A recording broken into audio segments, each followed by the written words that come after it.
It's Thursday. That means it is time for a little Wager Talk, brought to you by WagerTalk.com. We bring in the legend, the man, the myth. He is here. It is Ralph Michaels. He joins us via the Miami Acura hotline. And Ralph, thanks for stopping by on this Thursday, my friend.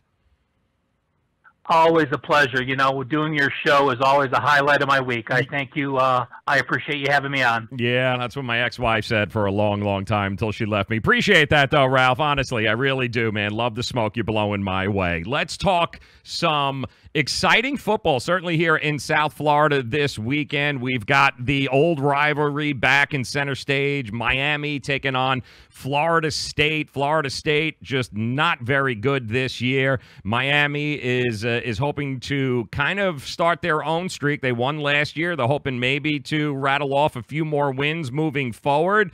What do you think about this game? We're looking almost 2 touchdowns now, Ralph. You know what? You need motivation to cover this kind of game. Obviously, it's a rivalry, so any extra motivation is great. And I think Miami, from what I'm reading, is really circle the wagons, beating North Carolina like they did and dropping in the polls. They have to make a statement. The thing I like about this Miami team is 60 TFLs. Put it in perspective, last year the leader in college football was Ohio State. They had 113 TFLs on the year. Miami already with 60. We've seen Florida State allow 4 sacks to Syracuse, 5 sacks to Virginia Tech, and they really struggled in those games when getting pressure. I think Miami gets that pressure, and in fact, I have Miami winning and covering this week. Wow, there you go. Miami fans are going to love to hear that. Ralph Michaels joining us, WagerTalk.com, at Cal Sports LV. And, you know, Ralph, before we go any further, you got some very interesting free information at WagerTalk.com that anybody who's even thinking about betting on some of the games this weekend should probably go and download. Tell us about that. Yeah, well, if you go to the WagerTalk.com website and you go to the handicappers on the top toolbar, just go to the Cal Sports download, and every day you get my free downloads. You have to register once, but there's no credit card needed. Once you register, you can download these free every day and every week. The Gridiron Guide is the first. That's a full page on every game. It gives you the yardage, the lines, it gives you the log, it gives you quarter-by-quarter scoring for those that can play the first quarter or first half bets. And then it gives you 20 ATS and over-under categories, how teams do as home favorites, home dogs, off a loss, off a win. So that's a great tool each week. And then the second, and I'm really proud of this, is a stat comparison sheet, which just started this week. And you can look at every game, and it has my offense, defense, and special teams ratings. We know that just because you lead the NCAA in offense doesn't mean you're the best offense in football. It's relative to the strength of schedule you played. So those are unique. You have the strength of schedule. And, you know, this game we just finished talking about, Miami and Florida State. Florida State's offense, based on the schedule they've played, is number 117 out of 130 FBS teams. That shows how bad they've been. Yeah, it has not been good, and FSU fans, they're just hoping if they can beat Miami, then they don't care if they lose every other game throughout the year. They've kind of already come to that realization right now. Ralph Michaels joining us. So get to WagerTalk.com. Some very valuable information that you can get there for free. All right, we'll keep it in South Florida. A lot of people in the Boca Raton area loving the FAU Owls, taking on those pesky Old Dominion Monarchs who took down Virginia Tech just a couple of weeks ago. I know we talked about this team last week. You were very weary about them. You know, the public tends to jump all over somebody that they just saw beat a team like Virginia Tech, and they're taking on FAU, who is really the only team this year that has taken UCF as really exchanged blows with UCF from an offensive standpoint here. What do you like with the FAU Owls versus the Old Dominion? I don't happen to think this is going to be a game. I think Florida Atlantic is going to run it up on them, but what do you see? Well, you know, Old Dominion went to a quarterback change, and we talked about it last week, and they impressed me going to East Carolina, at least on the scoreboard. At first, I thought I was impressed because they only lost 37-35. But if you look at the yardage, Old Dominion actually got outgained by 221 yards. So there's some value playing against Old Dominion. While most look at them and say, well, they covered against East Carolina, In fact, they shouldn't have covered. They were very fortunate with some defensive and special teams big plays. Now, FIU, I think the offense is still not where it was last year. Yes, they hung tough with UCF, and they only got outgained by 98 yards on the road, and they were minus 3 turnovers. Going to Middle Tennessee, they had the yardage edge last week, but lost. You know, I think Bryles moving to Houston as the OC and Charlie Weiss Jr. moving in, the offense is not quite what it is to the level it is. But I also think that FAU's offense is good enough against this Old Dominion defense that's allowing 509 yards per game to score a lot. And I think Old Dominion against this FAU offense, remember I said last week, East Carolina was one of the most improved defenses. Florida Atlantic is not one of those best defenses. I look for a very high-scoring game. Yes, well, I do too, and it's just one-dimensional with the Monarchs. They're averaging just 3.1 yards per carry this season. That's not going to get it done, especially when you go up against an offense like that at FAU. And then the other Florida team we got, Ralph, is LSU. Taking on Florida. That's right, and it's going to be Gainesville, the Swamp. It's going to be an awful lot of fun. But Florida not used to being an underdog in their own building. What do you think? LSU minus 2.5 right now. You know, full disclosure, I was wrong about LSU going to Auburn. I liked the Tigers. I was wrong about LSU last week against Mississippi. They laid it on with 573 yards. But now they're going on the road, and the difference in this game to me is Dan Mullen. I loved what he did at Mississippi State. Look at the drop-off at Mississippi State this year with him being gone. I think he's the difference maker in Florida. Both of these defenses rank in my top 12. I think it's a low-scoring game, and although Joey Burrow had some success last week, the LSU quarterback, he's still only completing 53% of his passes, and LSU as a team is only averaging 4.4 yards per carry. You look at the Florida side, on offense, they're averaging 5.3 yards per carry, with Dameon Pierce averaging 10.6 yards per carry, and Felipe Franks is the real deal with a 12-3 ratio. Ralph Michaels joining us, wagertalk.com. Make sure you head over to wagertalk.com. Some great, valuable, free information there if you're planning on diving in and taking any action this weekend. I happen to agree with you. I think Florida's I like Florida's chances in this game at home in the Swamp. That place is going to be crazy. And one of the other games that we're hearing a lot about, and this is another one of those public perception recency bias, the public is buying Notre Dame, man. They are believing big in Notre Dame, but they've got a pretty tough matchup in the ACC. Virginia Tech this weekend there. What do you like this? Virginia Tech getting 6.5 and 7 in some lines. Now, unlike LSU, I've had a great feel for Notre Dame, and you know I thought Ian Book did what he did against Wake Forest, and look what they did against Stanford, putting up 550 yards. Not only is Ian Book making his third start now, you also got back Dexter Williams last week. Dexter Williams, a running back who last year averaged 9.2 yards per carry. He was suspended the first 4 games. His first game back against Stanford, 161 yards, 7.7 yards per carry. Now, the problem I have is this. The Irish already are talking about, we're going to be favored in this game. We're going to be favored in this game. We're going to be favored in this game. We run the table. We have to get to the championship. Those players are thinking that exact same scenario. I think this is the trap game of the week. You have a Bud Foster defense that's playing well in lieu of one game. They had one bad game against Old Dominion, and Old Dominion had gone to a quarterback they didn't prep for, so they weren't quite ready. But you look at Virginia Tech as a home dog. In their last 51 non-conference games, Virginia Tech is 48-3 straight up. Only one loss in 51 non-conference games was by over a touchdown, and that one loss was to the number 1 ranked Ohio State Buckeyes, who had revenge for losing as a double-digit favorite at home the year before. I think Bud Foster slows it down. I think Virginia Tech's a very live home dog and a good chance to pull the upset. Love that. And I got to mention this, too. I got to bring this up because I know we had talked about this game last week. California had the late game against Oregon, and then they turned the ball over 5 times, and then that was the end of that. I actually do like California. They are heading over to one of the most disappointing teams in the Pac-12. Kevin Sumlin, Arizona, watched that game, too, and was just completely disappointed in them and their performance last week, too. You've got California as a slight favorite in this game. Arizona at home. What do you like in here? What do you don't like about California and Arizona?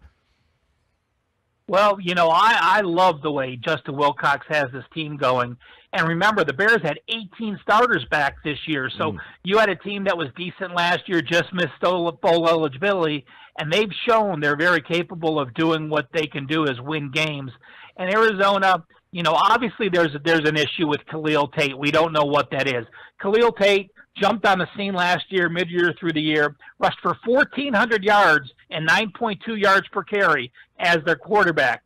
1,400 yards in 7 games last year. That's 200 yards a game. This year, he has 70 yards rushing in 5 games.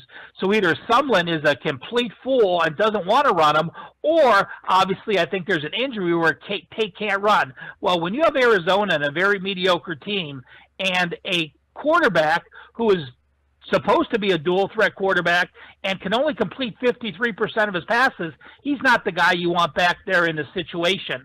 I favor California. Yeah, I agree with you there 100%. Ralph Michaels joining us, wagertalk.com, at CalSportsLV. All right, let's transition. NFL game tonight, Thursday Night Football. Colts, Patriots. I'm not even sure we can call this a rivalry anymore, Ralph. I'm pretty sure it's not a rivalry. Means you have a chance of winning some of the games in the past, but I think we're going on a 7-0 streak now for the New England Patriots against this team.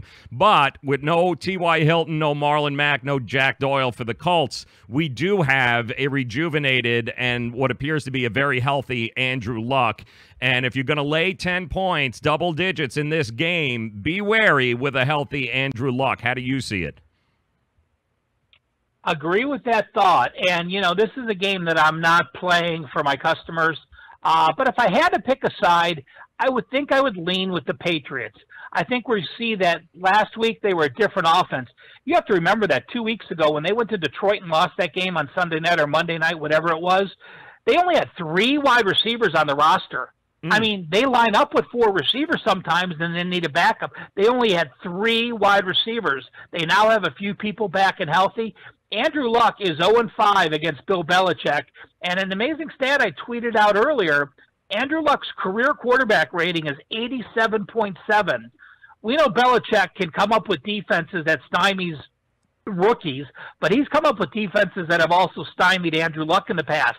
Andrew Luck, 87.7 career rating, 65.1 QB rating when he's facing Belichick. So he's really struggled. One note I will say, though, Andrew Luck has been money off a loss. They are off that loss to Houston. It is tough playing overtime and traveling on a short week to Thursday, but Luck is 23-6 against the spread off a loss, including 8-0 straight up, 7-1 ATS his last 8 games. Yeah, well, that's a pretty impressive. That's a pretty impressive number there. Ralph Michaels joining us. Ralph, one of these other games that I'm looking at on the board this weekend, and this line makes no sense to me, and I'm hoping you can shed some light. The Denver Broncos traveling to New York. I get the whole West Coast team coming to the East Coast, but why are the Jets a -1 favorite, even though they're at home here? I don't see it. What do you think about this? Is this one of those double take games here that we're looking at? Well, I think people just feel Denver's in a letdown spot, having played Kansas City and losing in last minute to Mahomes like they did. But I agree with you. Although I actually give 2 or 3 points to the New York Jets because of the situation. Denver off an East Coast trip to Baltimore, coming back to face your division rivals on Monday night, and going back to the East Coast is very difficult. But now we have a defense that's that's playing very well. Be it they gave up 446 yards to Mahomes. They gave up 22 first downs, and they played well as a team. The New York Jets team, Sam Darnold, we thought was the second coming of Joe Namath.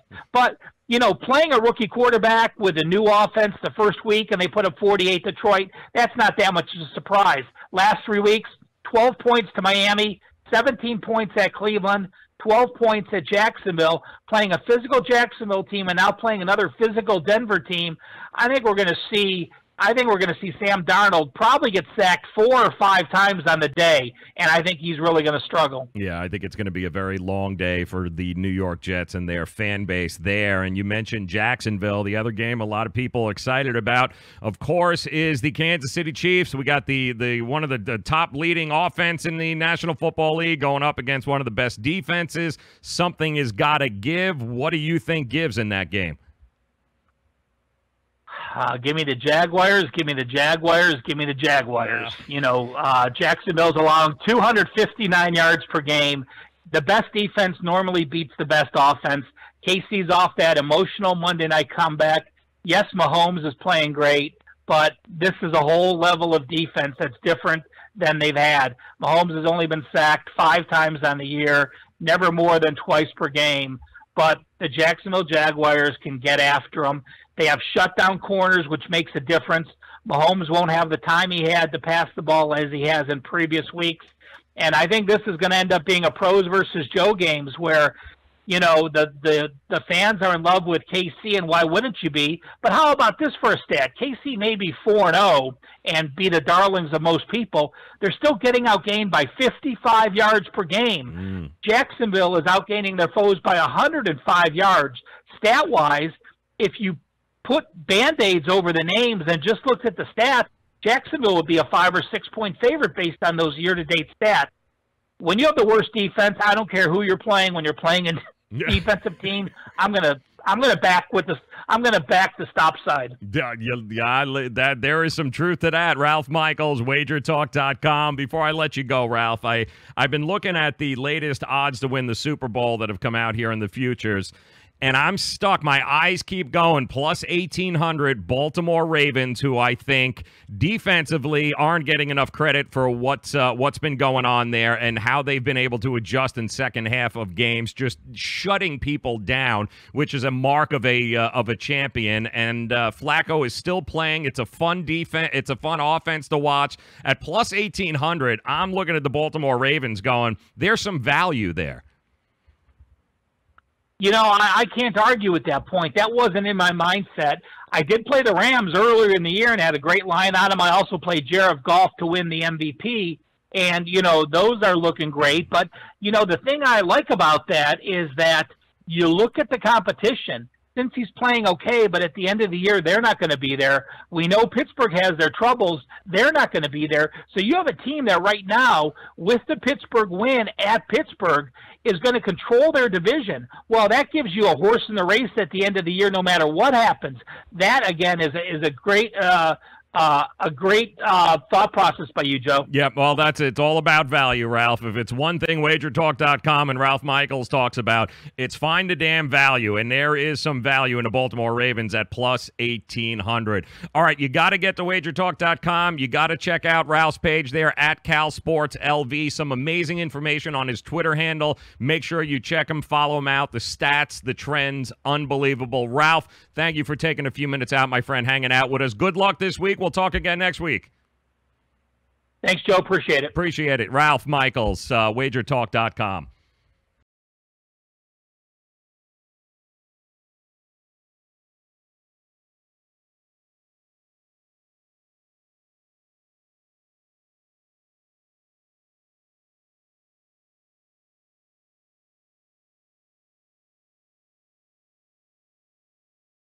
All right, guys, so joining us here on this Friday is our good friend Russell Baxter, NFL Spin Zone, also ProFootballGuru.com. He was at the game last night in Foxborough. Wasn't much of a game the first half, but turned out to be a pretty entertaining game in the second half. Russell joins us via the Miami Acura hotline. And, Russell, thanks for taking a few minutes, my friend. No problem at all. Yeah, it was interesting. It got away from the Colts in the first half, and all of a sudden, with about 12 minutes to go, it's a 7-point game. But New England made some plays, which they hadn't done really, kind of like the first 3 games. And it was a very odd game because you saw both Andrew Luck and Tom Brady throw 3 touchdowns and 2 interceptions. But I want to say 3 of the 4 interceptions by the 2 guys were off the hands of their teammates. The one that Luck threw in the first half, Patrick Chung, he had, I think, Adrian Claiborne in his face, and he probably shouldn't have thrown the ball. But he had a weird one in the fourth quarter where Pascal had the ball, and he kind of flipped it when he was trying to catch it. And Jonathan Jones picked that off, and, of course, the Hogan and Gronkowski had balls fall off their hands. So it was an entertaining game. If you won 62 points, which is almost becoming the norm this season in any contest, so.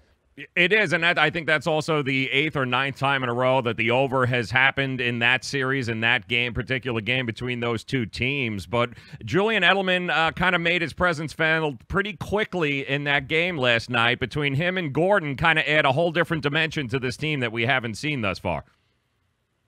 Yeah, it looked like it was going to be the Julian Edelman show. He caught 3 passes for 28 yards on the first series, and then didn't really do all that much. He had a punt return, but he didn't do all that much the rest of the game. And then it became the James White show for a while, who caught, I think, 8 or 9 passes in the first half, but only finished with 10 catches. So, slowly but surely you saw other people emerge for this team. But I know Bill Belichick can't be happy with a team that gave up 439 yards of total offense. The Colts self-destructed on a couple of occurrences, but defensively there's still a long way to go. If you're the New England Patriots, giving up those pass yards, the Colts were just able to chip away and hang around. And, it's kind of strange. It was kind of like the Texans game where they were up and Houston, made it respectable, but this was even more so. So, obviously too early to bury the Patriots at 1-2, but certainly I wouldn't say they're totally back yet. I think they're still trying to find, and that's understandable with the amount of people they lost this offseason and the amount of people they're trying to groom. Remember, the vast majority of all their draft choices are on injured reserve. Yeah, and it's a shame, too, because fans, I know they're wondering, at least I was wondering watching that game last night, what would that have been if we had T.Y. Hilton and Mack in the offensive line? If Indianapolis had its weapons and was a little healthier, that might have been a different outcome. But what is your impression of Andrew Luck? Does he look 100% back? Does he look completely healthy to you? Not completely, but the last 2 weeks he had zip on the ball last night, which means he had zip on the ball last week at Houston. And for him to have zip on the ball 4 days afterwards to me is a very encouraging sign. Now he'll get a little time to rest his arm. They play the Jets next at MetLife Stadium, but he'll have a week and a half off. Listen, you go back to the end of the Philadelphia game. They had to bring in Jacoby Brissett to throw a Hail Mary pass. Exactly. Last week he threw the Hail Mary pass. Not saying it was on a rope, but a Hail Mary doesn't come on a rope anyway. But he was able at least to get the ball downfield. He threw with a lot more authority, and I think you could sense it in the post game from him that he felt like he was getting better. He felt like he still had a long way to go. But I think he was at least throwing the ball like we're accustomed to seeing Andrew Luck throwing a football. Yes, absolutely. Russell Baxter joining us, ProFootballGuru.com. Speaking of just also kind of strange here, what is going on with Aaron Rodgers and Green Bay and that offense and him calling out Mike McCarthy? It's it's always been a strange dynamic, Russell, but it seems to be getting weirder. Well, I think this was less about calling out Mike McCarthy than other people do. I think he was just pointing out the shortcomings of the team's offense. And let's go back and look at something very closely, okay? Three second-half touchdowns when they beat the Bears, okay? Joe, they put 29 points on the board against the Minnesota Vikings. You know how many times their offense reached the end zone? Yeah, how many? Once, yeah. Well, there you go. Once. They got 5 field goals and a blocked punt for a touchdown. That's how they scored the 29 points. They got started late. They only scored 2 touchdowns against the Redskins. Okay, they scored 2 first-half touchdowns and missed an extra point. In the Buffalo game, they got nothing but field goals in the second half. So, I mean, 2, 4, 5 offensive touchdowns in their last 3 games. Yep. Okay, so I understand the concern by Aaron Rodgers. And, you know, I heard Aaron Rodgers speak yesterday. I didn't hear him throwing anybody under the bus. I heard him saying that he had to play better as well. But, you know, it's a team that doesn't have all its receivers healthy. I think they miss Jordy Nelson a lot. I think he's still kind of getting used to what Jimmy Graham can do and so on. And it's a team that has to be offensive dependent because listen, I know they pitched a shutout against Buffalo last week. Okay, but, you know, it's the second time in 4. Well, I mean, you want to talk about a team with offensive line problems. Yeah. The reason they were able to beat Minnesota is because the Vikings' offensive line actually was worse than Buffalo's offensive line that day. So I understand Rodgers. I've seen Aaron Rodgers throw 6 touchdown passes in 1 half. Okay? So they're not playing well offensively. So I certainly understand it. And, you know, Detroit's always been a team he's owned. He's won 13 of his 16 starts against them. I think he's thrown something like 34 touchdowns and 6 picks in 16 games against the Lions. But this is Matt Patricia's defense, so it's a little different. And he's got a bunch of banged up wide receivers. So I think because of the way Aaron Rodgers carries himself sometimes, I think there's this immediate reaction that he's trying to throw Mike McCarthy under the bus. Well, you know, if you want to throw Mike McCarthy under the bus, you know, blame him and the organization for not getting a better defense for the last 8 or 9 years. Amen to that. Russell Baxter, ProFootballGuru.com, joining us via the Miami Acura hotline. And Russell, sputtering offense is one thing, but we've got a defensive issue happening in Pittsburgh and Atlanta for 2 totally different reasons, and they get ready to do battle this weekend. And I hate to say kind of must-win game, but are we looking at a Mike Tomlin hot seat if they don't win this game? Well, not necessarily, because unless Cincinnati or Baltimore pulls itself away. Now, the Steelers are 0-1-1 in the division. That's the kind of stuff I look at, okay? You know, if you're Minnesota, like, for instance, Minnesota, Philadelphia, some people would say the same thing, Joe. Minnesota hasn't won a game since week 1. Yeah. Okay? They've had to tie in 2 straight losses. Meanwhile, the Chicago Bears haven't lost a game since week 1, and they're off this week. So, you know, in the NFC East, it's all bunched up. In the NFC North, there's a little bit of separation. Not a great deal, but enough. So you're also playing a conference opponent. In the case of the Steelers and the Falcons, you know, it's an interconference game. It doesn't mean as much in the tiebreakers, but you brought up the Falcons. They've given up 80 points the last 2 weeks. Pittsburgh's been – I mean, and both at home, by the way, 43 and 37. So, you know, the Steelers offensively were awful in the second half against Baltimore. I mean, I know the Ravens' defense is good, but you hold the Steelers to 47 total yards and a half of football. I mean, that's more than just Baltimore's defense. So this is one of those games where a number of people picked either one of these teams or even both of these teams to be in the Super Bowl. And you've seen flashes offensively, but defensively. And now all that being said, this is probably a 9-6 game in overtime on Sunday. So. Looking at the under. I love it. Russell Baxter joining us. And how about for our Miami fans here in South Florida? It's started off with a bang. We were going to win the Super Bowl. Now Adam Gase is the worst coach that ever walked on earth. Ryan Tannehill has got to go. You know, you get destroyed by the Patriots like they did. Now they got to go on the road to Cincinnati, who nobody thought Andy Dalton would play the way he has played. A couple of surprising teams, to say the least, doing battle this weekend. How do you break it down? Well, I think people forget that Cincinnati last year, at the end of the year, was playing pretty respectable football. Let's not forget the last 2 weeks of the season, they personally knocked the Detroit Lions and the Baltimore Ravens out of the playoffs. And they did the latter in Baltimore when they had absolutely nothing to – remember, they went into the last 2 weeks of the season, Joe, they were 5-9. So the adage of we've got nothing to play for, they knocked Detroit. They basically knocked Jim Caldwell out of a job. And then, of course, Dalton to Tyler Boyd in the final minute put Baltimore out and put Buffalo in. Now we're off to a 3-1 start. They've scored at least 34 points in 3 of their 4 games. Defensively, they have some issues. But, Miami has been this kind of team under Adam Gase. They were 1-4 his first year. They went 9-2 and made the playoffs. Yep. Last year they were 4-2, and then they went 2-8 and missed the playoffs.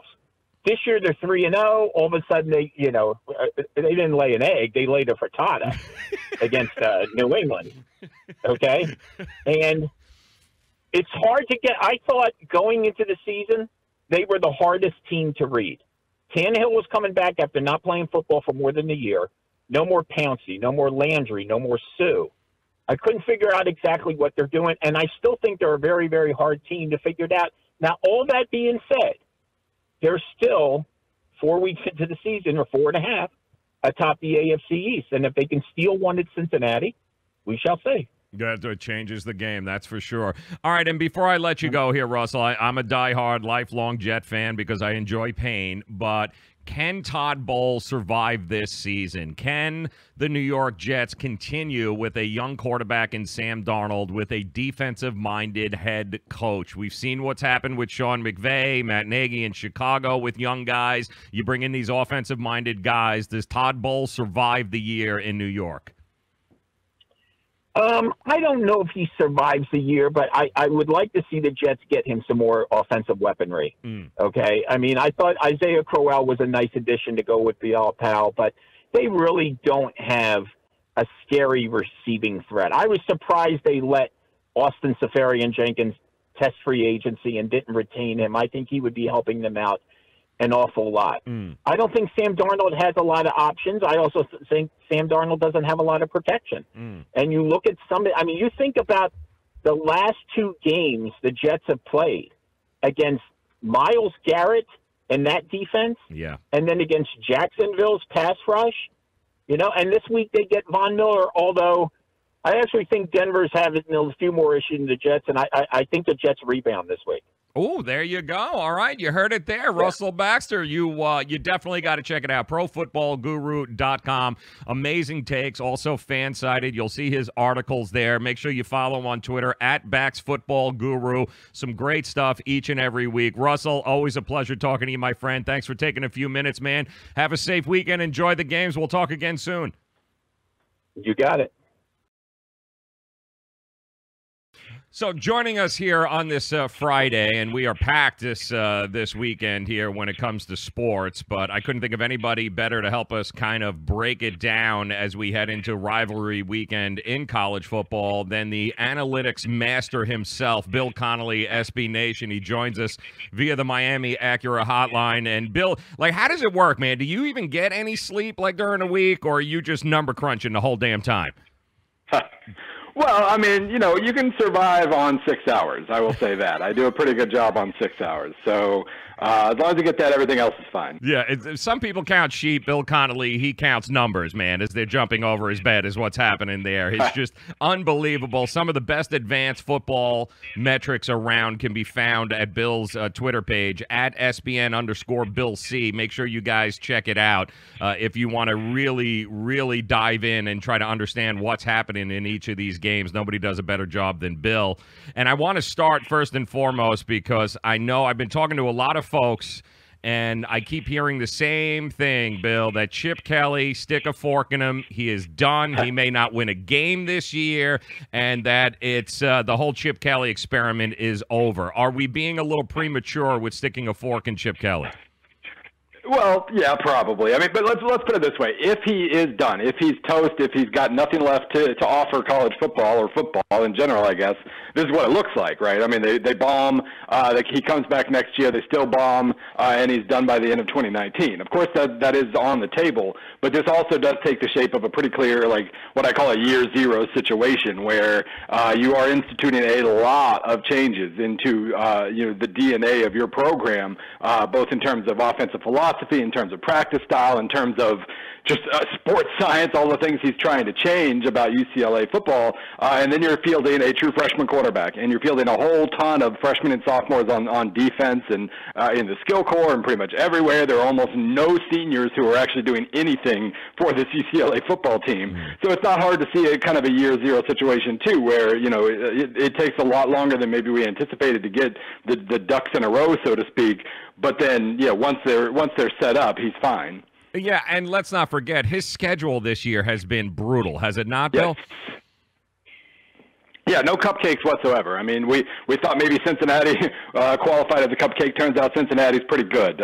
Fresno State is, 2 years ago they would have killed Fresno State even with this team. Fresno State is now very good. So they miss Oregon State in Pac-12 play. There are no easy outs on their schedule at all. And so as opposed to talking about some 4-8 kind of struggle, now we are looking at a situation where there is a non-zero chance they go 0-12. Yeah, so people just got to chill out. Give Chip Kelly a couple of years to get his players in, his system there, and then we'll be able to judge whether or not Chip Kelly is over and done with. Bill Connolly joining us, SB Nation. Make sure you check him out, SBN_Bill C on Twitter. Some of the best analytics in all of football, both college and the NFL.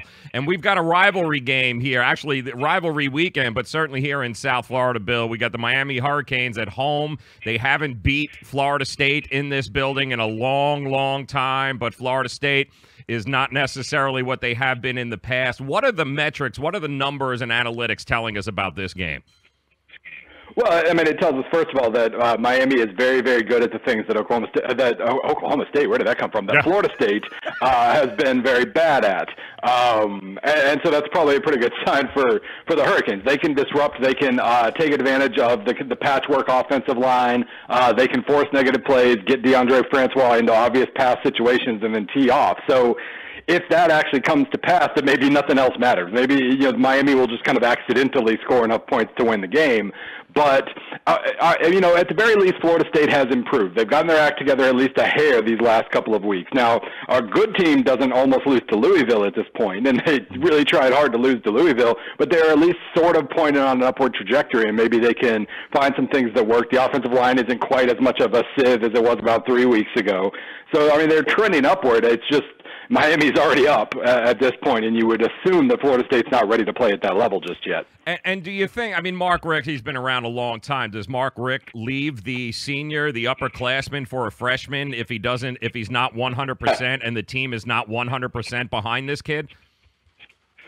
Yeah, I mean, you would think so. You would think that, if he makes the changes that he made here, that, everybody's on board with it. And so far, I mean, the offense isn't amazing by any stretch, but they're at least, it feels like they're not blowing as many opportunities. They're taking advantage of the chances they get. Overall, no matter who the quarterback is, they're doing a really nice job in the red zone, which is a change from last year. And so when they create those opportunities, they're getting a full set of points from it. But it is, you do figure that he needed to see quite a bit from a freshman to put a freshman in the game or into the starting lineup, and so far Perry's given him that. Yeah, he certainly has. Bill Connolly, SB Nation, joining us via the Miami Acura hotline. One of the other big games in Florida is, it don't get any bigger than this, SEC football, big boy football here. LSU traveling on the road to Florida. Florida is in a very unfamiliar situation, an underdog at home in this game, laying 2.5 points right now. And this is one of the biggest games, not only from a betting standpoint right now, but certainly it's going to shape what happens in the SEC. Is LSU a little bit overrated and maybe Florida a little undervalued here?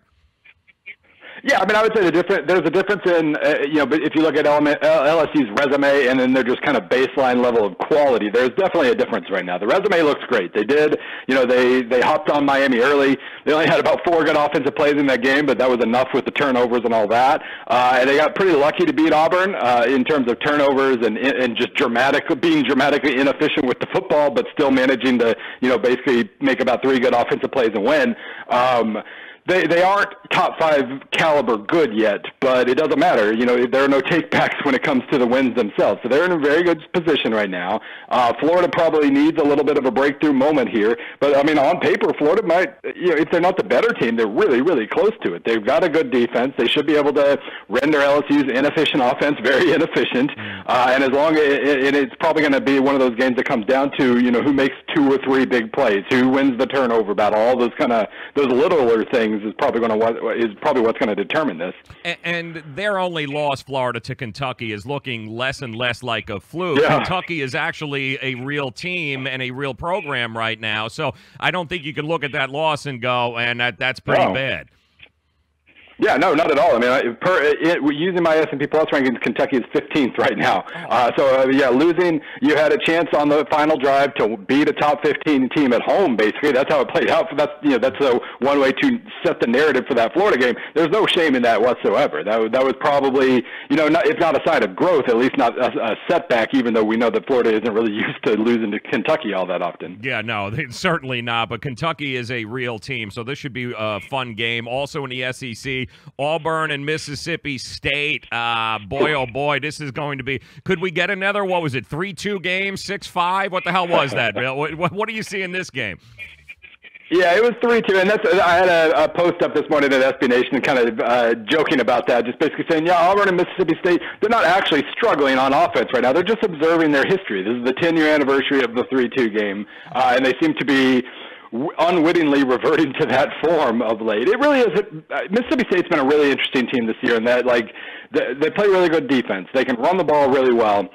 And it was just a question of, it was kind of a race against time. Could Joe Moorhead figure some things out in the passing game with Nick Fitzgerald, who isn't a great passer? Could they start to figure things out before defenses just loaded up against the run and shut everything down? And they lost that race against time, apparently, because the last two teams have loaded up against the run, shut that down, and Fitzgerald hasn't been able to pass them out of any holes. So it really is. Auburn's offensive line is going to get blown up by Mississippi State's defensive line. Auburn's going to force Mississippi State to pass, and they probably won't be able to. And so you do figure, if not 3-2, it would be kind of a surprise if either team topped about 21 or so. The under might be looking very well here, but it's interesting because it's another home dog. Both Florida and Mississippi State will be home dogs this weekend, which is a lot of people are looking at that going, boy, this could provide some value and some opportunity. But there is one game tonight, Bill Connolly joining us, SB Nation, that I want to throw it out there because I love this. This is kind of one of my locks tonight. I love Utah State getting 2.5 points over BYU. I think Utah State is a very undervalued team. I think people are way overvaluing how good BYU is. Am I crazy along this thought line here? Well, my numbers love Utah State. It kind of makes me nervous because, they thought that Utah State would kill Air Force last week, and they only won by 10 or so. But, on paper, BYU has been trending down since the Wisconsin win. That was a great win, but it was a situational win. They just made timely plays and got a missed field goal at the end and all that stuff. It was a great win, but it wasn't a sign of, hey, this is a top 20 team now. And Utah State, meanwhile, they almost outplayed Michigan State. Probably were unlucky to not win that game, and they have utterly destroyed some bad teams since then. And Air Force aside, I guess. But no, they're on paper they're a very, very good team, and this is a game they should go to Provo and they should win this game. But we'll see. BYU obviously can play that kind of LSU style game management, make the right plays at the right time kind of stuff, and Utah State's going to have to cope with that. Utah State loses close games, like 5 close games a year, so this would be right up their alley to lose this game like 27-24. Analytics be damned, especially Bill Connolly's SB Nation joining us here. All right, let's transition into the NFL, and I want to ask you certainly for the folks here in South Florida. You grew up a Dolphin fan. You grew up following them. I know that. And it was looking really good. 3-1, it was looking really good the first 3 games, and then last week happened, and now Dolphin fans are ready to look for high bridges and start jumping here. What do the analytics say about the Miami Dolphins right now? Are they pretenders? Are they contenders? What are they? Well, I think basically on paper they played like a 2-2 team, not necessarily 3-1, but good enough to go to at least split 4 games. I think is basically what my analytics say anyway. They've been a little lucky on the turnover side. They are not dramatically efficient, but they're really good at creating big plays, which is a tricky thing because it's great to have. It's also hard to rely on. You never really know when those big plays are going to come. But they are very explosive. They're rendering their opponents less explosive. They win the field position battle. They do a lot of the little things pretty well. The big thing, the efficiency thing, they're not all that great at. So you do figure this is more like a 500 team on paper than 3-1. And one of the teams, the very first team that they beat in a 19-day affair that they had to play in the weather here in South Florida was Tennessee. And I know you have written on SB Nation, the analytics aren't necessarily great for Tennessee. Are you buying Mike Vrabel and the Tennessee Titans right now? Well, I mean, they've shown a lot of the quote-unquote game management is apparently the phrase of the day. But, I mean, they do, they limit big plays. They play well in the red zone. They do a lot of those types of little things. They're also dramatically less efficient than their opponent. And over time, that tends to catch up to you. So, yeah, on paper, they have been by far the worst of the 3-1 teams.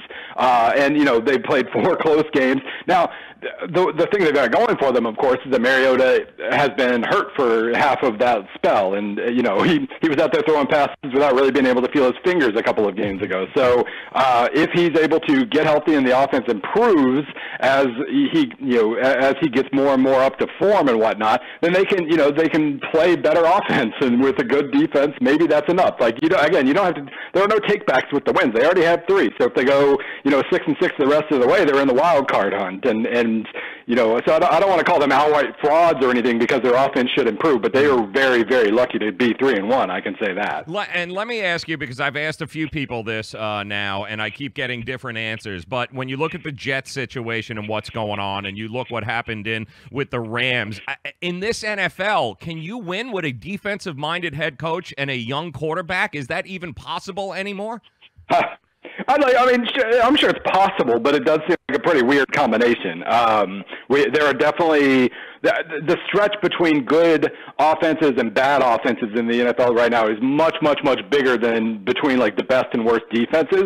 So if you can find, it does seem like there's a lot of opportunity if you can find a really good offensive-minded head coach who clicks well with a young quarterback. You can, create some sort of benefits from that, and I mean, anything's possible, but yeah, it does seem like that's kind of at this exact moment in time at least the right recipe.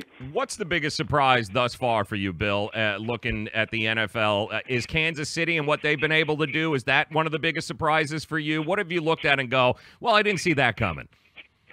Well, yeah, I mean, even everybody who was high on Patrick Mahomes heading into the year, I don't think they were this high. So anytime a first-time starter can do this, and even against the Broncos the other day where he struggled in a lot of ways, the young quarterbacks will struggle on the road against a pretty, a feisty home crowd and a good pass rush and all that, he still settles himself and goes out and makes every play in the fourth quarter and wins the game. I thought, that was probably his least impressive game from a stat standpoint, but maybe his most impressive game from just a mental standpoint. So that was really encouraging to see. I think the biggest surprise to me has just been the number of good offenses, plain and simple, because it doesn't seem necessarily like a fluke right now. The offenses are finally, the closed-mindedness of a lot of the play calling in the NFL seems to be kind of dissipating a little bit, and teams are basically saying, well, we can get free yards doing these things, throwing short to guys at the line of scrimmage and doing all this. Why aren't we doing more of that? And a lot of teams are doing more of that, and surprise, surprise, it's working pretty well. But obviously now, roughing the passer, that hasn't hurt offenses by any means. The illegal contact penalties have helped. So there is that aspect too, but a lot of this is just play calling. And have you, Bill, you being an analytics guy, and Bill Connolly, SB Nation, Bill, I'm telling you, analytics has taken over baseball. We know that. And to a certain degree, even in the NBA, but do you see the analytics machine eventually taking over the NFL? Can it take over the NFL like it has these other leagues? Well, I think the shift towards more passing, that's something that analytics folks have been saying for a while, that it just doesn't make sense to run the ball as much as you run it when passing is more efficient. And then, so I think we're starting to maybe start to see the beginnings of, this optimal, what we would call a statistically optimal style of play, like with baseball with the 3 true outcomes and the home runs and the strikeouts and all that. There are not many stolen bases in the NBA, of course, or in basketball in general. You got a lot more 3-point attempts. Long twos are bad and all that. We kind of come up with a statistically optimal style, and I think we're starting to see that in football as well, with the short passing game, with teams running less than ever. Now, that said, there's always a way to zig when everybody else is zagging. You know, the Royals basically loaded up on speed and winning the World Series a couple of years ago. So my initial thought is, you know, I don't want the sport to be boring. I don't want everybody to be doing the same thing because the analytics say so, because basketball's gotten kind of boring at times.